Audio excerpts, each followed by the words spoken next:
नमस्कार दोस्तों, निकवी क्लासेज में आपका एक बार फिर से स्वागत है। दोस्तों, हमारी क्लासेज चल रही थी राजस्थान में सभ्यताओं के बारे में हम विस्तार पूर्वक अध्ययन कर रहे थे। उसमें आहार सभ्यता के बारे में हमने सविस्तार पूर्वक अध्ययन कर लिया है। अब हम आज पढ़ेंगे, कौन सा टॉपिक पढ़ेंगे? आहार सभ्यता के अन्य उपकेंद्र। आहार सभ्यता के और कौन कौन से उपकेंद्र हैं उनके बारे में हम चर्चाएं करेंगे कि आहार सभ्यता के और कौन कौन से उपकेंद्र हैं। जैसे कि गिलुंड सभ्यता हम आज पढ़ेंगे, या आहार सभ्यता का ही क्या है, एक उपकेंद्र है। तो गिलुंड सभ्यता कहाँ स्थित है, आपसे पूछ लिया जाए कहाँ है, कहाँ? तो गिलुंड सभ्यता कहाँ स्थित है? राजसमंद में तो ये स्थित है। राजसमंद, राजसमंद में कौन सी सभ्यता स्थित है? गिलुंड सभ्यता स्थित है। आपको नदी पूछ ली जाए तो कौन सी नदी पर स्थित है? यह बनास नदी पर स्थित है। नदी आपसे पूछ ली जाए, नदी नदी कौन सी है तो आपसे पूछ ली जाए तो बनास नदी पर स्थित है। बनास नदी पर स्थित है। कौन सी सभ्यता? गिलुंड सभ्यता बनास नदी पर स्थित है। और यह है कहाँ पर स्थित, कहाँ है? तो राजसमंद में स्थित है। ठीक है दोस्तों, इसके बाद में आगे बात करते हैं खोज व उत्खनन इसका किसने किया था? तो ब्रजभाषी लाल ने किया था। खोज व उत्खनन, उत्खनन, खोज व उत्खनन किसने किया था? तो ब्रजभाषी लाल ने इसका खोज व उत्खनन करने का काम किया था। किसने किया था? ब्रजभाषी लाल ने। और 1957-58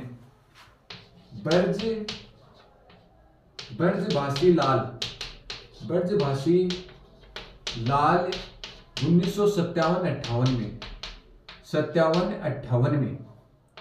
1957-58 में ब्रजभाषी लाल ने क्या किया था? उत्खनन करने व खोज करने का काम इसका किया था। ठीक है दोस्तों, आगे बात करते हैं इससे क्या किसके साक्ष्य प्राप्त हुए हैं। तो यहाँ 5 प्रकार के मिट्टी के बर्तन यहाँ से प्राप्त हुए हैं। साक्ष्य के बारे में बात करें कि साक्ष्य क्या क्या प्राप्त हुए हैं, कौन सी सभ्यता से? गिलुंड सभ्यता, जो कहाँ पड़ती है? राजसमंद में पड़ती है। यहाँ 5 प्रकार के मिट्टी के साक्ष्य, मिट्टी के बर्तन प्राप्त हुए हैं। और पक्की ईंटों से निर्मित दीवार, यहाँ 5 प्रकार के मिट्टी के बर्तन, 5 प्रकार के मिट्टी के बर्तन पर्याप्त हुए हैं। बर्तन पर्याप्त हुए। तो आपसे पूछ लिया जाए 5 प्रकार के मिट्टी के बर्तन कहां से प्राप्त हुए हैं? तो गिलुंड सभ्यता राजसमंद से प्राप्त हुए हैं। दूसरा साक्ष्य यहां से क्या प्राप्त हुआ है? तो यहाँ पक्की ईंटों से निर्मित दीवार, यहाँ पक्की ईंटों से निर्मित दीवार, पक्की ईंटों से निर्मित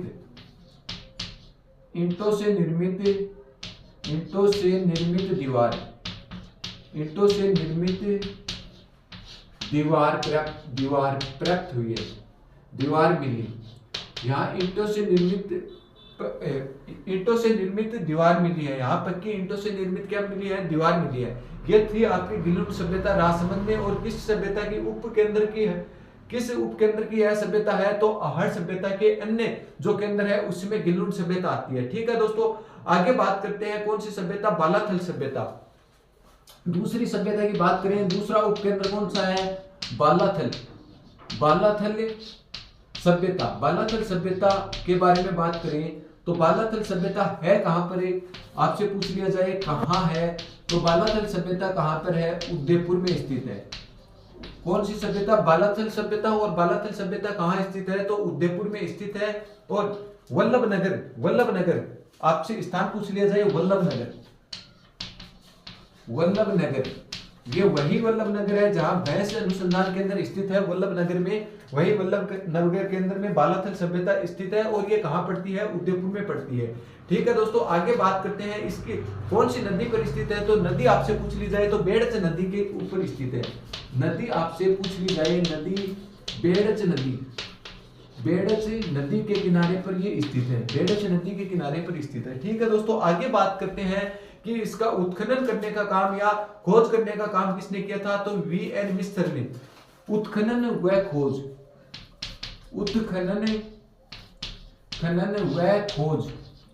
खोज किसने की थी? उत्खनन व खोज किसने की थी? वी.एन. मिस्र ने। वी.एन. मिस्र ने उत्खनन व खोज करने का काम किया था। ठीक है दोस्तों, आगे बात करते हैं यहीं से साक्ष्य किसके साक्ष्य प्राप्त हुए हैं। तो साक्ष्य की बात करें, साक्ष्य कहां से और इस सभ्यता से किसके साक्ष्य प्राप्त हुए हैं? तो 11 कमरों वाला विशाल भवन के साक्ष्य, लिखो दोस्तों, कई बार क्वेश्चन पूछा हुआ है। 11 कमरों वाला विशाल भवन के साक्ष्य, विशाल भवन के साक्ष्य प्राप्त हुए हैं। 11 कमरों वाला विशाल भवन के साक्ष्य आपसे पूछ लिया जाए कहां से प्राप्त हुए हैं, तो बालाथल सभ्यता से हमें प्राप्त हुए हैं। आगे बात करते हैं, 5 लोहा गलाने की भट्टियां प्राप्त हुई हैं। तो देखो दोस्तों, 5 लोहा गलाने की भट्टियां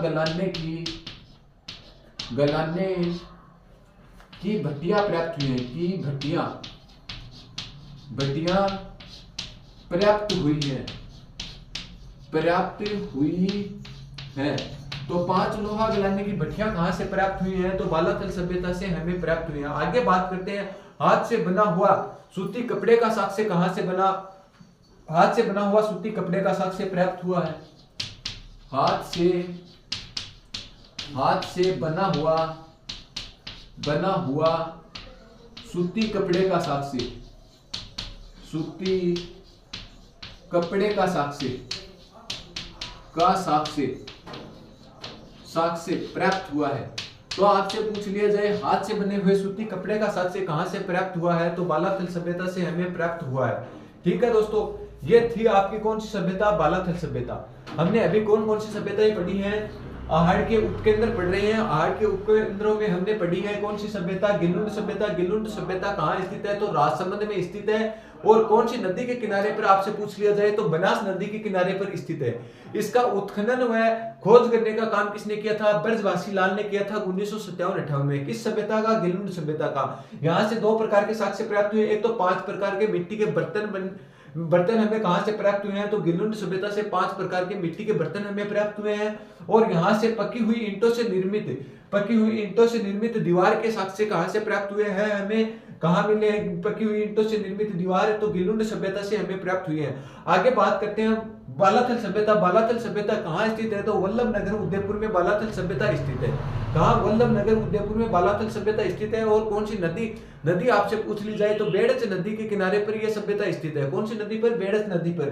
खोज व उत्खनन का काम किसने किया था, तो खोज व उत्खनन करने का काम वी.एन. मिश्र ने यहीं पे खोज व उत्खनन करने का काम यहाँ किया था। ठीक है दोस्तों, यहाँ से किस किस के साक्ष्य प्राप्त हुए हैं, तो 11 कमरों वाले भवन के साक्ष्य, 11 कमरे वाले भवन के साक्ष्य कहां से प्राप्त हुए हैं, तो बालाथल से 11 कमरों वाले भवन के साक्ष्य प्राप्त हुए हैं। आगे बात करते हैं, 5 लोहा गलाने की भट्टियां कहां से प्राप्त हुई हैं, तो बालाथल सभ्यता से हमें यहाँ 5 लोहा गलाने की भट्टियां प्राप्त हुई हैं। यह आपके लिए मोस्ट है दोस्तों, इसके मोस्ट लगा लेना। 11 कमरों वाले विशाल भवन के साक्ष्य बालाथल से प्राप्त हुए हैं। ठीक है दोस्तों, आगे बात करते हैं, हाथ से बना हुआ सूती कपड़े का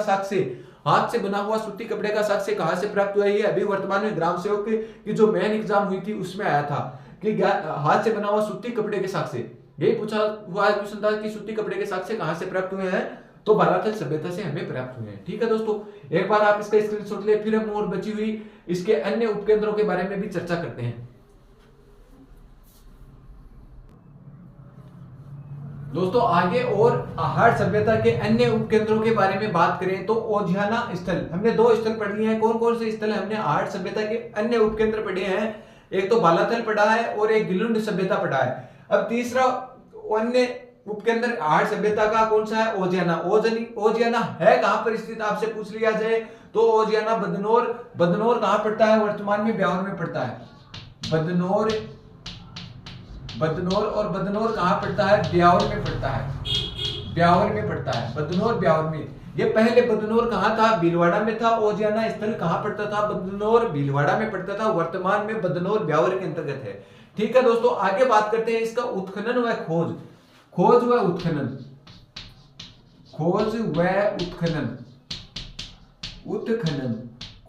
उत्खनन किसने किया आपसे पूछ लिया जाए, तो खोज व उत्खनन करने का काम किसने किया था, तो वी.आर. मीणा व आलोक त्रिपाठी ने किया था। वी.आर. मीणा व आलोक त्रिपाठी ने किया था। वह आलोक त्रिपाठी ने इसकी खोज करने का काम किया था। ठीक है दोस्तों, यहां से किस प्रकार के हमें साक्ष्य प्राप्त हुए हैं आपसे पूछ लिया जाए, तो यहां से हमें साक्ष्य गाय व सफेद बैल की मरण मूर्तियां प्राप्त हुए हैं। साक्ष्य की बात करें साक्ष्य गाय व बैल की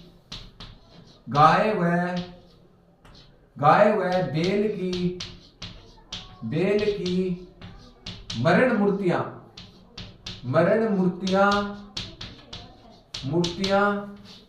गाय व बैल की मरण मूर्तियां प्राप्त हुई।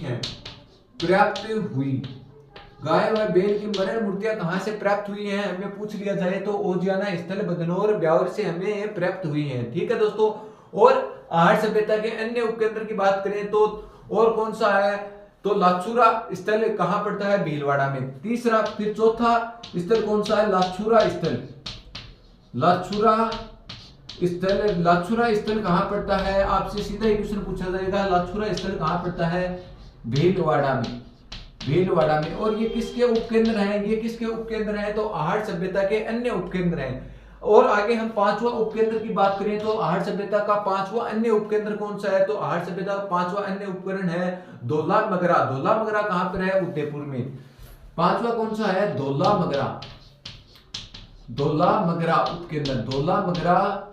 और धौला मगरा उपकेंद्र कहां पर है, तो धौला मगरा उपकेंद्र कहां पर आपसे पूछ लिया जाए तो उदयपुर में। ये लिखो दोस्तों, यह आगे लिखो, यह आहार सभ्यता का खोजा गया नवीनतम स्थल है। यह आहड़ सभ्यता का खोजा गया नवीनतम उपकेंद्र है। नवीनतम उपकेंद्र है। तो यह आहार सभ्यता का खोजा गया नवीनतम उपकेंद्र है। आपसे पूछ लिया जाए आहार सभ्यता का खोजा गया नवीनतम उपकेंद्र कौन सा है, तो धौला मगरा कहां पर है, उदयपुर में है। ठीक है, धोलावीरा मत कर देना। धोलावीरा कहां पर स्थित है, धोलावीरा तो गुजरात में स्थित है। वो किसका उपकेंद्र है, तो धोलावीरा गुजरात में है। सिंधु घाटी सभ्यता का उपकेंद्र माना जाता है उसे। ठीक है दोस्तों, तो हमने आहार सभ्यता के पांचों अन्य उपकेंद्रों के बारे में चर्चा कर ली है। ठीक है दोस्तों, तीसरा उपकेंद्र कौन सा है, ओजियाना स्थल। ओजियाना स्थल कहां पड़ता है, बदनौर ब्यावर के अंतर्गत ये पड़ता है। ठीक है दोस्तों, आगे बात करते हैं खोज व उत्खनन करने का काम वी.आर. मीणा व आलोक त्रिपाठी ने किया था। किसने किया था, वी.आर. मीणा व आलोक त्रिपाठी ने किया था। ठीक है दोस्तों, आगे बात करते हैं ओजियाना स्थल से हमें क्या प्राप्त हुए हैं, तो गाय व बैल की मरण मूर्तियां हमें ओजियाना से प्राप्त हुई हैं। ठीक है दोस्तों, आगे बात करते हैं लछुरा स्थल कहां पड़ता है, आपसे डायरेक्ट पूछा जाता है, तो लछुरा स्थल कहां पड़ता है, भीलवाड़ा में पड़ता है। धौला मगरा स्थल उदयपुर में पड़ता है। और यह आहार सभ्यता का खोजा गया नवीनतम उपकेंद्र स्थल है। उपकेंद्र स्थल कौन सा है, आहार सभ्यता का धौला मगरा। दोस्तों एक बार आप इसका स्क्रीनशॉट ले, फिर हम और अन्य सभ्यताओं के बारे में चर्चा करते हैं। दोस्तों आगे हम बात करते हैं एक अन्य सभ्यता, कौन सी, रेड सभ्यता। हम पहला क्वेश्चन क्या करते हैं, यह कहां स्थित है, तो रेड सभ्यता कहां है, आपसे पूछ लिया जाए रेड सभ्यता कहां है, तो टोंक में तो ये स्थित है, टोंक में स्थित है। ठीक है दोस्तों, आगे बात करते हैं कहां स्थित है, टोंक में स्थित है। और आगे बात करें कि ये कौन सी नदी पर स्थित है, तो नदी आपसे पूछ ली जाए, नदी है तो ढील नदी के किनारे पर स्थित है। ढील नदी कहां पर है, टोंक में। कौन सी सभ्यता स्थित है, तो रेड सभ्यता स्थित है। ठीक है दोस्तों, और आगे हम बात करें कि इसमें क्या खोज किसने की थी या उत्खनन किसने किया था, केदारनाथ पुरी ने 1938 में। तो लिखो दोस्तों, खोज व उत्खनन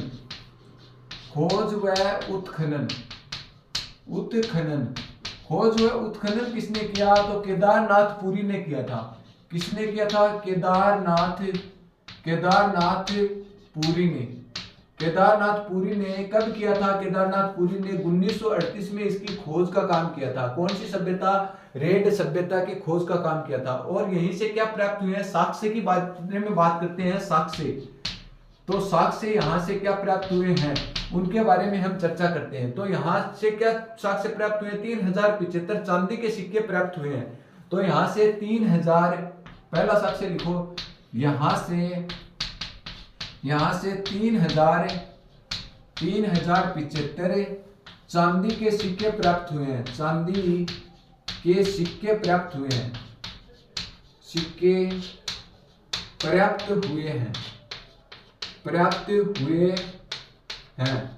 तो 3075 चांदी के सिक्के कहां से प्राप्त हुए हैं आपसे पूछ लिया जाए तो रेड सभ्यता कहां पड़ती है? टोंक में पड़ती है। और टोंक में कौन सी नदी पर? तो ढील नदी के किनारे पर स्थित है। और मालव जनपद व यूनानी सिक्के प्राप्त हुए हैं, मालव जनपद व यूनानी सिक्के प्राप्त हुए हैं। यहां से दूसरा साक्ष्य लिखो, यहां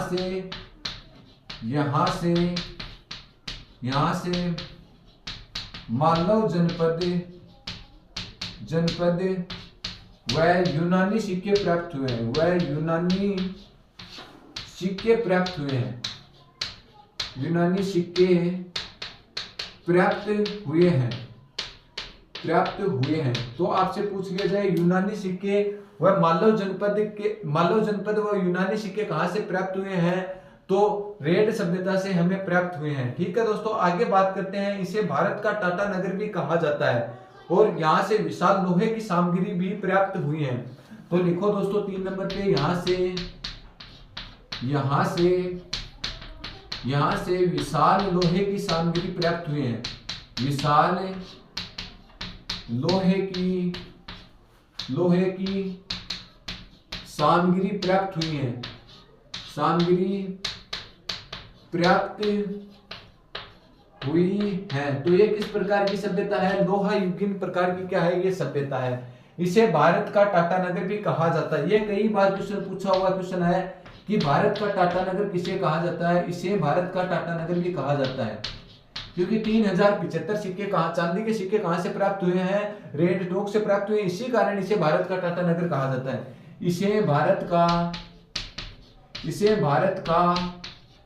टाटा नगर भी कहा जाता है, टाटा नगर भी कहा जाता है,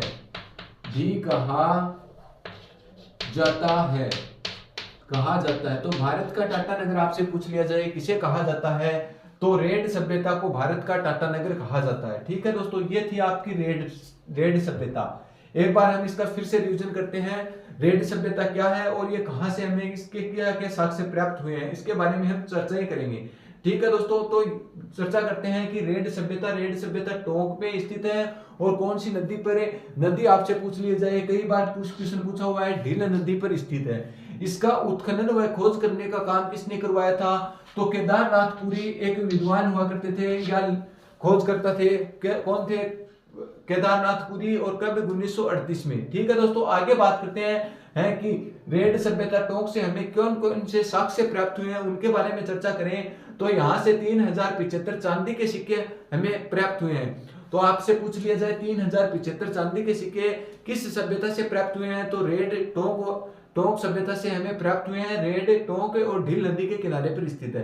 ठीक है दोस्तों, आगे बात करते हैं। यहाँ मालव जनपद व यूनानी सिक्के भी प्राप्त हुए हैं। तो मालव जनपद व यूनानी प्रकार के सिक्के कहां से प्राप्त हुए हैं? तो रेड टोंक से हमें प्राप्त हुए हैं। बात करते हैं विशाल लोहे की सामग्रियां कहां से प्राप्त हुई हैं? तो विशाल लोहे की सामग्रियां भी रेड सभ्यता से ही हमें प्राप्त हुई हैं। और आगे ये कई बार क्वेश्चन पूछा हुआ मोस्ट क्वेश्चन है कि भारत का टाटा नगर किसे कहा जाता है? तो भारत का टाटा नगर रेड सभ्यता को कहा जाता है। रेड सभ्यता को भारत का टाटा नगर कहा जाता है। ठीक है दोस्तों, और ये किस प्रकार की सभ्यता आपसे पूछ ली जाए तो ये किस प्रकार की सभ्यता है? रेड टोंक सभ्यता, लोहा युगीन प्रकार की सभ्यता। तो ये भी आप देख सकते हो, यह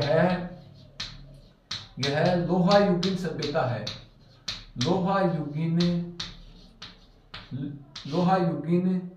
सभ्यता है। क्योंकि लोहे के उपकरण सर्वाधिक कहां से प्राप्त हुए हैं? देखो लोहे की सामग्रियां प्राप्त हुई हैं। तो ये किस प्रकार की सभ्यता हो गई? लोहा युगीन सभ्यता हो गई। तो दोस्तों आज की क्लास में इतना ही। जो बची हुई जैसे बेराट सभ्यता बची हुई है, हमारी कालीगंगा सभ्यता बची हुई है और अन्य बहुत सारी सभ्यता जैसे भागोर सभ्यता है, नगरी सभ्यता है, नगर सभ्यता है, इनके बारे में हम और आगे चर्चा करते रहेंगे आगे की क्लासों में। यदि आप चैनल पे यदि नए हो तो ज़्यादा से ज़्यादा लोगों को भी शेयर कीजिए और आप भी इसे सब्सक्राइब करें ताकि हमारा ये जो चैनल है आप जल्दी से जल्दी आगे बढ़ सके। दोस्तों आज के लिए इतना ही, धन्यवाद। आगे की चर्चा अगली क्लासों में होगी।